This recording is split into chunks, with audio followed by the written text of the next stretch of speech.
Welcome to the Wanderers History Podcast, and to a new introductory episode to the history of one of the most important monarchs in 16th century Spanish, Mediterranean, and global history, Philip II, King of Spain. In this short introduction, I'll be talking a bit about his early life, as the next episode will want to look at specifically his Mediterranean policies, with focus on the connections between the Battle of Gerba, the Grand Siege of Malta in 1565, and the Fourth Ottoman-Venetian War of Cyprus. With that, I will also want, in the conclusion, to make a comparison between Charles V, his father, and Philip II, and their campaigns in the Mediterranean, in what was a very turbulent period between 1517 and 1581 as a whole.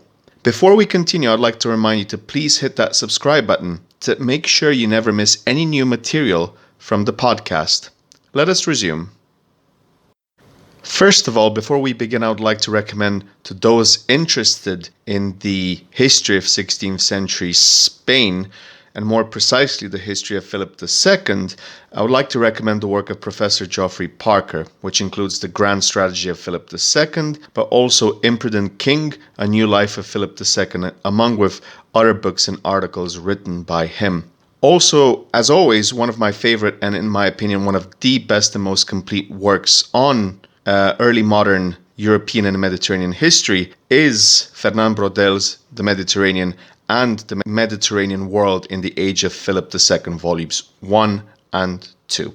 It is important to mention that Philip II's foreign policy is an incredibly intricate historical matter, ranging from the affairs and matters in Flanders and the emergence of the 80 Years' War, diplomatic relations with England, France, and the Empire, or the management of Spain's territories in the New World. In this introduction and the following episode, I'm going to focus specifically on the Mediterranean and his war against the Ottomans, his fractious relationship with the papacy and the Venetians, while also mentioning the tensions with France before and after the Treaty of Cateau-Cambrésis signed in 1559. Philip II was born on the 21st of May 1527 in Valladolid in Castile, son of Holy Roman Emperor and King of Spain Charles V and First, and Isabella of Portugal.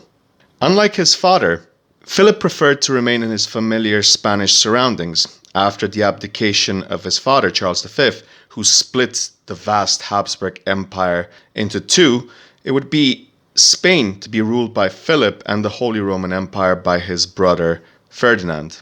Philip would be mentored by the likes of Juan Martinez Siliceo, the future Archbishop of Toledo, Secretary of Castile Francisco de los Cobos, and the General Duke of Alba, Toledo, and Louis de Requesens.